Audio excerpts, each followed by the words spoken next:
City mirror, आपका अपना channel, हर छोटी बड़ी खबर पर नजर। City mirror. आपल्याला शेगाव तालुक्यातील भोनगाव प्राथमिक आरोग्य केंद्रातील 3 गावांमध्ये केस गळतीचे रुग्ण आढळलेले आहेत। तर ह्या रुग्णांची केस गळती अतिशय जास्त प्रमाणात होत आहे। तर त्यासाठी आरोग्य विभागाची आमची यंत्रणा खूप सतर्क झालेली आहे आणि सर्वेक्षणही करण्यात आलेलं आहे। आणि पाणी दूषित असल्यामुळे असं होऊ शकते, त्यामुळे आपण पाण्याचे नमुने तपासणीसाठी पाठवलेले आहेत। ताई, काय तुमचं नाव आहे आणि कशा पद्धतीचे सर्वे तुम्ही करताय, काय आदेश आले? सर, माझं नाव ज्योती विठ्ठल थारकर, मी या गावची आशा आहे आणि या गावामध्ये लोकांचे केस जात आहे, त्या संदर्भात मी सर्वे करत आहे।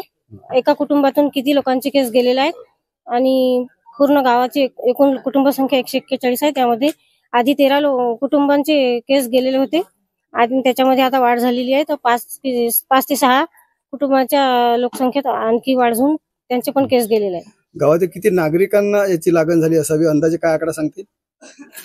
अंदाजे 25 ते 30 लोकांना याची लागण झालेली आहे।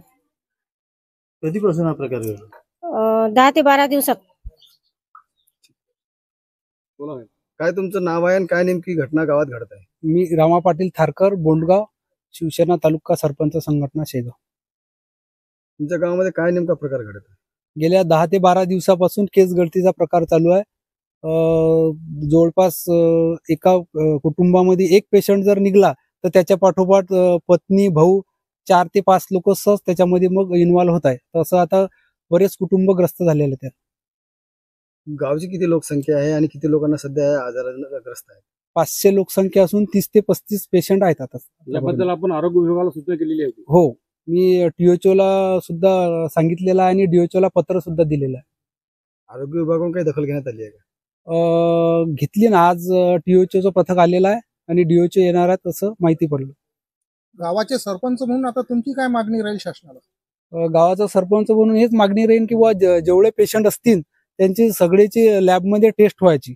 ब्लडचं सॅम्पल असतील, केसाचे सॅम्पल असतील, हे सर्व शासनानं इथं येऊन कॅम्प घ्यायला पाहिजे आणि कॅम्पच्या मार्फत याचं काय निदान आहे, नेमका कोणचा आजार आहे हा नवीन, कशामुळे होत आहे हे तर सांगता येणार नाही कशामुळे। कारण अकोल्याचे डॉक्टर म्हणत होते शॅम्पूमुळे झालं असन, पण बरेच पेशंट असे निघले की ते शॅम्पू वापरत नाहीये, त्यामुळे सांगता येणार नाही आपल्याला पाण्यामध्ये आहे का, शॅम्पू मध्ये आहे की आणखी कोणते सौंदर्य प्रसाधनामुळे झालं असेल। आपल्या गावात आहे की आजूबाजूला? नाही, मला असं माहित पडलं किंवा आता आमच्या सरपंचाचे फोन येऊन गेले 2 दिवसाआधी, हिंगण्याचा पण फोन आला किंवा माझ्या गावामध्ये 2-3 पेशंट निघले आणि नंतर कालवडच्या पेशंटचे सुद्धा मला कॉल आले किंवा आमची केस गळती झाली म्हणून। किती पेशंट आहेत कालवडमध्ये? कालवडमध्ये एक्झॅक्ट आकडा नाही सांगता येणार, तरी पण माझ्या माहितीप्रमाणे परवाले मी काढला होता तर 7 ते 8 पेशंट होते।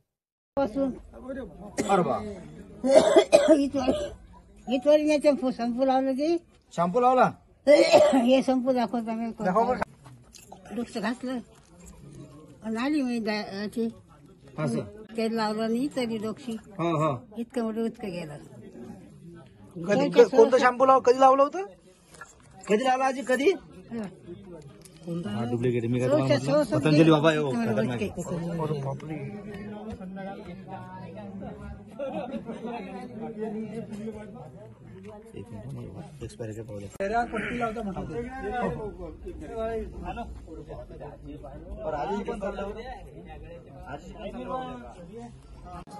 हे सर्वात पहिलं पेशंट आहे। सुरुवात झाली।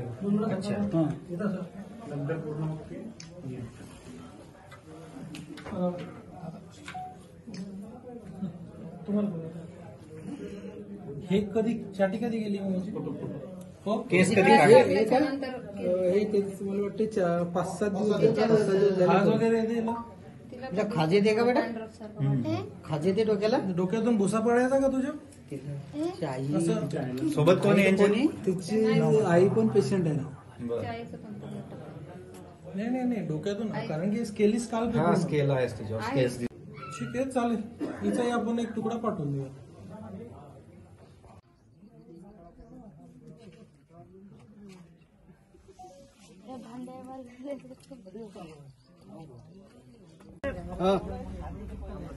शक्यतो मागच्या साईजला घ्यायचे असं. हो, हे हातात ठेवा. शेगांव तालुका बुल्ढाना।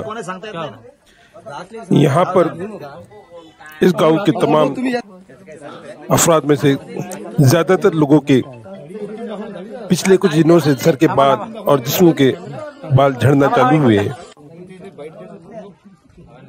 जिसके बाद हेल्थ डिपार्टमेंट की टीम ने यहाँ जाकर लोगों की तपासनी की है, पर अभी तक के कोई ठोस रिजल्ट सामने नहीं आया है। डॉक्टर ने जब इन्हें चेक किया तो इसके बाद डॉक्टर भी इस बात से परेशान है कि कोई सिम्टम्स नहीं नजर आ रहे हैं, जबकि सिर्फ जिस्म के बाल थोड़ी सी ताकत लगाकर खींचने पर या ऐसे ही कुछ लोगों के ऐसे ही बाल झड़ना चालू है और देखते देखते 5 से 7 दिन में पूरा टकला हो जा रहा है। अकोला डिस्ट्रिक्ट की हेल्थ टीम यहाँ पहुंचकर घर घर जाकर तमाम लोगों के जांच कर रही है और इनके बाल और चमड़ी के नमूने लेकर इसे नागपुर की लैब में मजीद जांच के लिए भेजा गया है। वाज़ेह हो कि यहाँ पर पानी में कुछ नमूने चेक किए गए हैं, जिसमें ये बात सामने आई है कि इस गांव को वारी हनुमान यहाँ के धरन से पीने के लिए पानी आता है, जबकि बहुत सारे लोग बोरवेल और बॉडी का पानी इस्तेमाल करते हैं। इसकी प्राइमरी चेक के बाद ये बात सामने आई है कि नाइट्रेट वो TDS जो मकदार चाहिए उससे कई ज़्यादा इसमें मौजूद है। इसके बाद डॉक्टर ने इस पानी के नमूनों को भी जांच के लिए रवाना किया है। नागपुर से रिपोर्ट आने के लिए 8 से 10 दिन लगेंगे, जिसके लिए डॉक्टर्स ने यहाँ गांव के तमाम लोगों से ये अपील की है कि जो पानी पीने के लायक या इस्तेमाल के लायक नहीं है उसे न पिए न इस्तेमाल करें। गांव में घर में से एक एक दो दो अफराद ऐसे हैं जिसका टकला पड़ा है, और ये जो बच्ची आप देख रहे हैं ये गांव का पहला केस है जिसके सर के बाल पूरी तरह से जो चले गए हैं और वो उसका टकला साफ तौर पर नजर आ रहा है। इसी के साथ इसकी माँ भी इसी बीमारी की मरीज हुई है, जो अभी जिसका भी बाल सर के चले गए हैं। खाजे दे का बेटा, खाजे दे डोक्याला, डोक्यातून भुसा पडायचा का तुझ्या? सोबत कोण आहे यांच्या? तिची आई पण पेशंट आहे ना.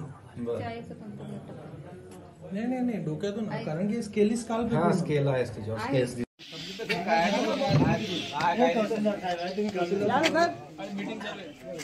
हे काकू इकडून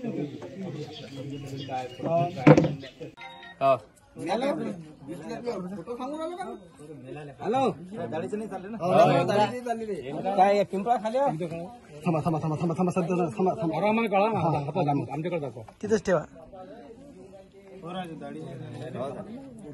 खरंच दाखवलं याला फक्त गमता वाटू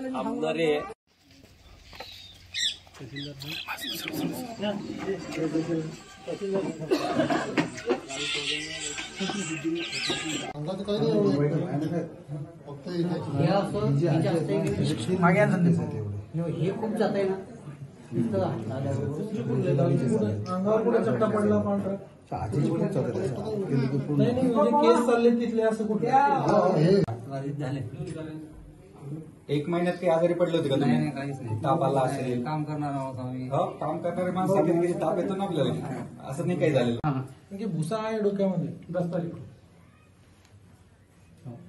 याला काही क्रीम लावला तुम्ही? नाही काहीच नाही. आता मी तेल लावून राहिलो. काय का? कुठलं? हे जसं तिथे मी मोबाईलवर हाँ तो कैसे क्या करेंगे इसके अंदर ऑप्शन? टिलोजेनिक इफ्लुएंजा आहे सर. हाँ तो वो पीडीएफ निकालिए पिंडा केस गळत आहे. जगह वो मुळे संपूर्ण गाव आणि परिसरामध्ये भीतीचं वातावरण जे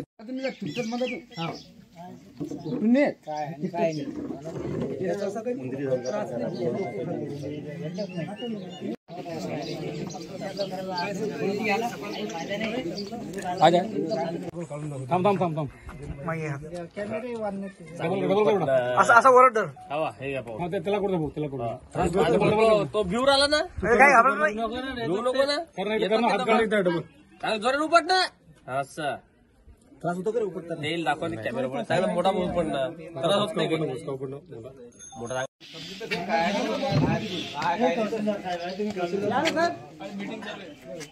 हे काकू इकडून